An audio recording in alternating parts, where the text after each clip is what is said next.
ton pot de yaourt du matin n'est peut-être pas aussi sain que tu le crois.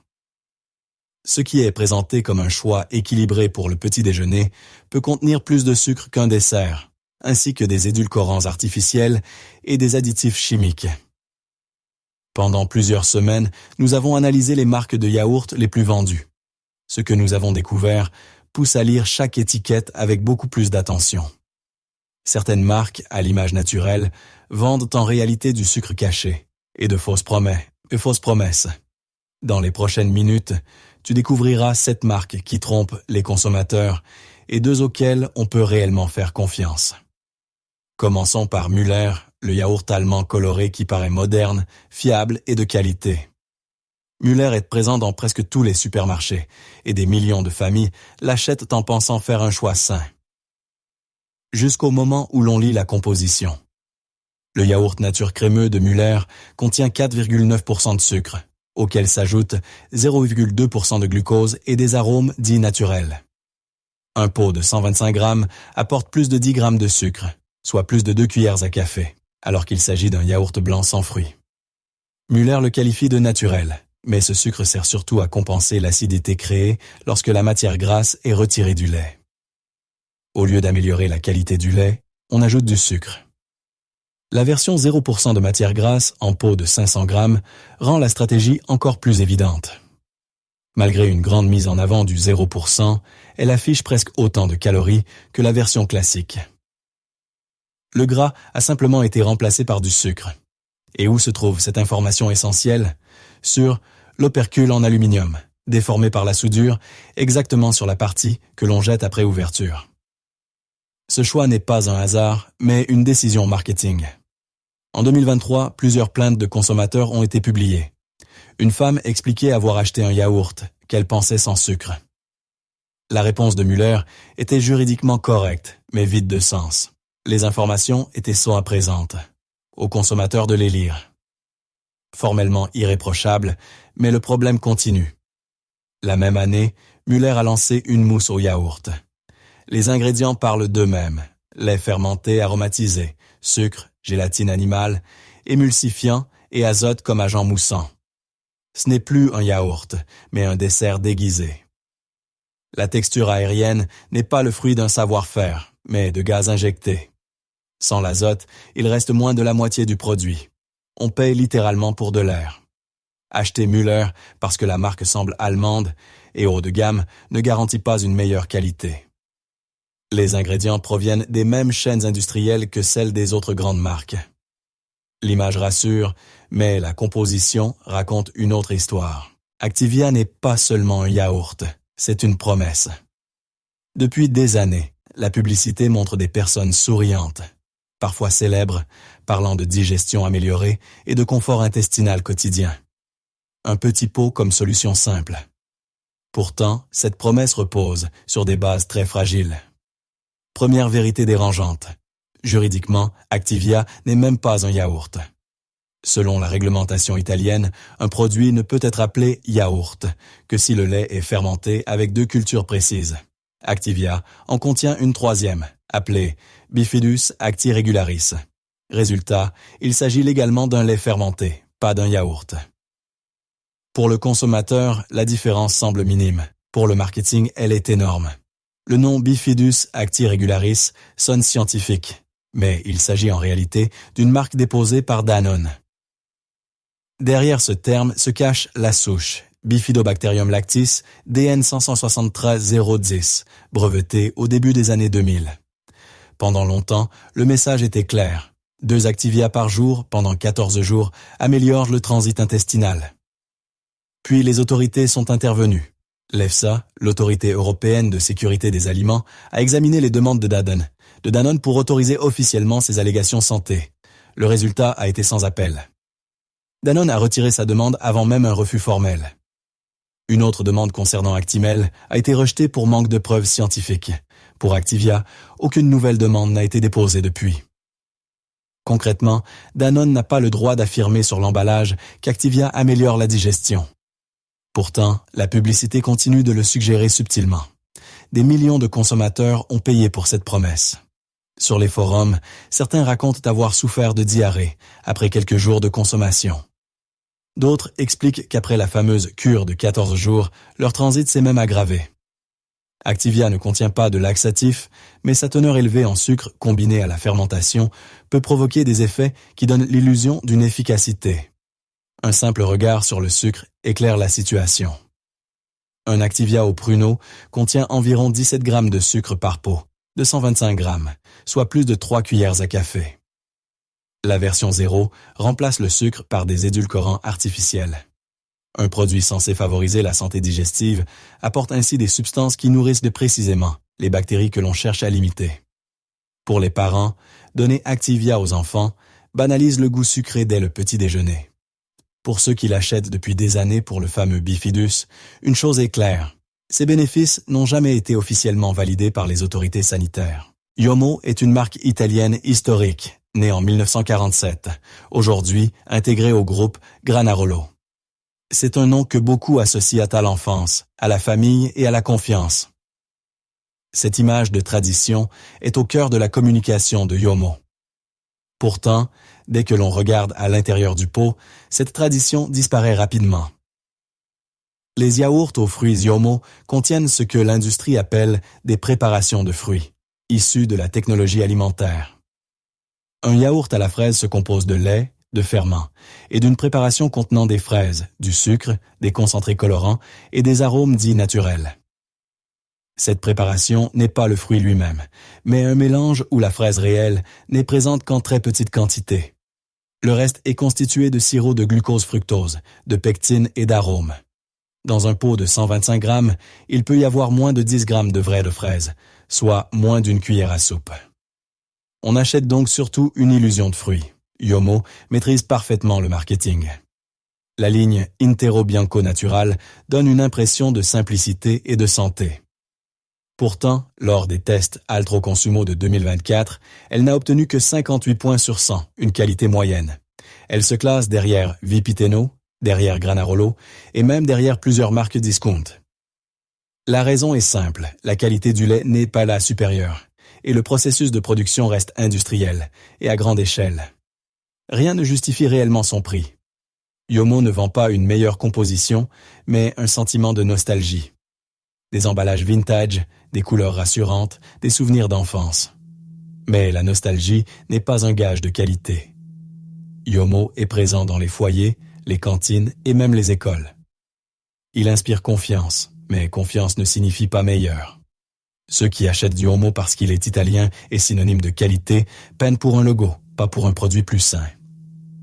Pour les enfants, en particulier, il est essentiel de vérifier la quantité réelle de fruits contenus dans le pot. Zimil est la gamme sans lactose de Parmalat, conçue pour les personnes qui digèrent de mal le lactose. Confort digestif, légèreté, solution saine en apparence. Les yaourts Zimil sont omniprésents dans les rayons. Le vrai problème n'est pas l'absence de lactose, mais tout ce qui est ajouté ensuite. Les listes d'ingrédients des yaourts Zimil sont longues et très révélatrices. Un yaourt Zimil à la fraise contient du lait écrémé sans lactose, accompagné d'une préparation de fruits avec du sucre, de l'amidon modifié, des arômes, des concentrés végétaux colorants et des épaississants. Lorsque le lactose est décomposé par l'enzyme lactase, il se transforme en glucose et galactose, deux sucres au goût plus sucré que le lactose d'origine. Malgré cela, Parmalat ajoute encore du sucre. Un seul pot de yaourt aux fruits Zimil peut atteindre jusqu'à 15 grammes de sucre. Pour un produit présenté comme sain, la contradiction est évidente. On résout un problème digestif et on en crée un autre. Les amidons modifiés sont des glucides traités chimiquement pour donner de la texture. Ils ne sont pas considérés comme dangereux, mais ils sont loin de toute idée de naturalité. Si un yaourt pauvre en matière de grasse n'est crémeux que grâce à ses additifs, le problème vient avant tout de la qualité du lait utilisé. Zimil est vendu plus cher que de nombreux yaourts classiques. Le consommateur paie pour l'élimination du lactose, pour le marketing et pour la promesse d'une meilleure tolérance. Mais cette promesse justifie-t-elle davantage de sucre et plus d'additifs? Pour les personnes intolérantes au lactose, Zimil peut être pratique. Pour les autres, il n'est ni plus sain ni plus naturel, seulement plus transformé et plus sucré.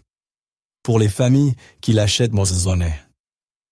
Pour les enfants, en pensant choisir un produit léger, il faut savoir que léger signifie ici moins de gras, mais plus de sucre. Danacol est présenté comme la solution contre le cholestérol. Les publicités montrent des personnes détendues et rassurées, protégées des maladies cardiovasculaires.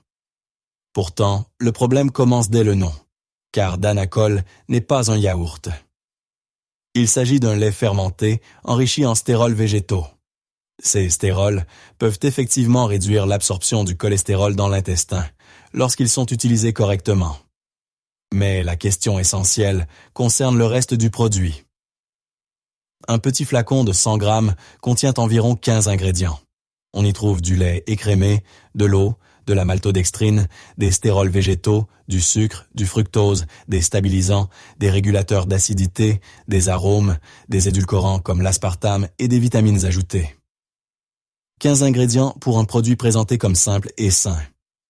L'EFSA n'a autorisé qu'une seule allégation. Les stérols végétaux peuvent contribuer à réduire le taux de cholestérol. Rien de plus. Danone n'a pas le droit d'affirmer que Danacol prévient les maladies cardiaques, protège le cœur ou agit comme un traitement médical. Pourtant, le marketing entretient volontairement la confusion.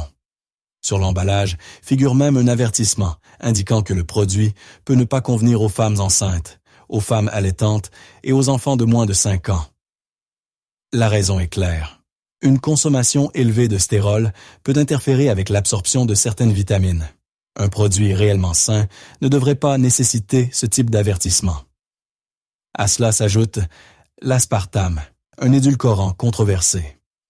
Des études récentes sur les animaux l'ont classé comme potentiellement cancérogène et l'ont associé à un risque accru de naissance prématurée. Les autorités ont dû réévaluer leur position, mais Danone continue de l'utiliser. Les personnes souffrant d'hypercholestérolémie peuvent tirer un bénéfice ciblé des stérols, mais au prix d'édulcorants artificiels et de nombreux additifs. Offrir Danacol à des personnes âgées pour les protéger n'est pas toujours la meilleure solution. Une alimentation équilibrée et peu transformée apporte souvent plus de bénéfices qu'un produit industriel spécialisé. Müller propose également une gamme de yaourts dits grecs, présentés comme riches en protéines et particulièrement sains. Pourtant, un simple regard sur la liste d'ingrédients suffit à faire tomber cette image.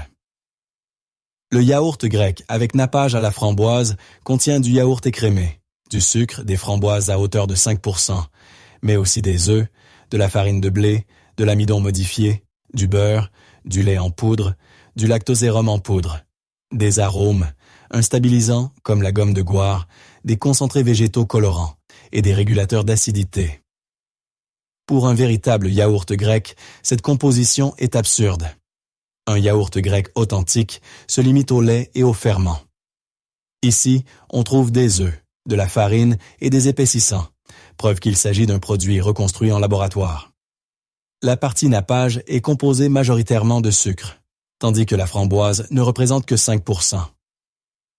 On vend un yaourt à la framboise où le goût provient surtout d'arômes et de sucre. Müller transforme ainsi un produit simple et nutritif en un aliment ultra transformé. Le terme grec sert uniquement d'argument marketing. Ceux qui achètent de ce type de yaourt en pensant faire un choix plus sain devraient systématiquement lire la composition. Dans de nombreux cas, les yaourts grecs industriels ne sont que des desserts déguisés, éloignés du produit traditionnel qu'ils prétendent imiter. Equilibrio est la marque distributeur à bas prix d'Esselunga, pensée pour les consommateurs qui souhaitent économiser tout en ayant l'impression de faire un choix sain. Le nom évoque l'équilibre, la légèreté et le bien-être. Pourtant, cet équilibre est difficile à retrouver dans le pot. Le yaourt de soja nature de la gamme Equilibrio n'a obtenu que 57 points sur 100 lors des tests Altroconsumo, ce qui correspond à une qualité moyenne, inférieure à celle de nombreux concurrents. Le soja utilisé ne provient pas d'Italie, et la liste d'ingrédients inclut des additifs. Le goût reste plat, car la crème naturelle est absente. Esselunga propose des produits qui ressemblent à des options saines, mais qui sont en réalité des versions industrielles à bas coût, moins de matières grasses, plus de sucre, et sur le papier moins de calories, mais en pratique davantage d'additifs pour compenser. La gamme Equilibrio promet de la légèreté, mais fournit souvent des édulcorants artificiels, des arômes et des compositions longues. Dans les yaourts aux fruits, la quantité de fruits est minimale. À la place, on trouve des préparations riches en sucre et des colorants destinés à imiter la naturalité. Le prix bas ne vient pas d'une meilleure efficacité, mais d'une qualité inférieure des matières premières. On paie moins cher, mais on ne mange pas mieux. Ceux qui choisissent Equilibrio, parce que la marque semble saine et équilibrée, obtiennent surtout un produit économique. Léger, ici, signifie moins de gras et plus de transformation industrielle. Après avoir analysé cette marque pleine d'astuces marketing, cela ne signifie pas qu'il faille éliminer le yaourt de son alimentation. Le vrai yaourt existe encore, sans artifice ni promesses trompeuses. Le premier choix sûr est Vipiteno Sterzing. C'est un yaourt qui n'a rien à cacher. Il provient du Tyrol du Sud, au cœur des Dolomites, et est produit par une coopérative regroupant environ 600 petites exploitations situées dans un rayon de 40 km. Chaque ferme compte en moyenne une quinzaine de vaches, certaines en altitude, au-delà de 1300 mètres. Le lait est transformé frais chaque jour. Dans un pot de yaourt nature au lait entier Vipiteno, on ne trouve que 2 ingrédients, du lait entier pasteurisé et des ferments vivants, Streptococcus thermophilus et Lactobacillus bulgaricus. Aucun sucre ajouté, aucun arôme, aucun épaississant, aucun colorant. La texture crémeuse provient uniquement de la qualité du lait. Le goût est légèrement acidulé, fidèle à celui d'un vrai yaourt. La version bio au lait de foin va encore plus loin. Les vaches sont nourries à l'herbe et au foin, sans ensilage, ce qui donne un goût naturellement plus complexe, impossible à reproduire industriellement. Lors des tests Altroconsumo, Vipiteno a obtenu 69 points sur 100 et figure parmi les meilleurs yaourts. Son prix est plus élevé que celui des marques industrielles, mais il correspond à la qualité réelle des ingrédients. Le second choix fiable est le yaourt nature au lait de foin STG de Granarolo. Tout le monde n'a pas accès aux yaourts alpins, et Granarolo montre qu'une bonne qualité peut rester accessible. Fondée en 1957 à Bologne, l'entreprise est une coopérative de producteurs italiens. Le yaourt est composé uniquement de lait entier, pasteurisé issu de lait de foin et de ferments vivants. Aucun sucre ajouté, aucun additif, aucune saveur artificielle. Le lait de foin est certifié STG, issu de vaches nourries sans ensilage et selon des règles strictes de bien-être animal. Le goût est riche, naturellement crémeux, avec des notes herbacées subtiles. Dans les tests, Granarolo a atteint 70 points sur 100, le meilleur score du comparatif, pour un prix inférieur à de nombreuses marques industrielles. C'est le point essentiel. La qualité ne dépend pas du marketing ni du prix élevé, mais de la simplicité des ingrédients et du respect du produit. 7 marques ont été démasquées, 2 restent recommandables. Tous les yaourts ne se valent pas. Certains paraissent sains, mais cachent du sucre, des additifs et des promesses vides. Désormais, tu sais quoi éviter et quoi choisir. Le vrai yaourt existe encore, à condition de regarder au-delà de l'étiquette. Ton petit déjeuner doit nourrir ta santé, pas les illusions du marketing.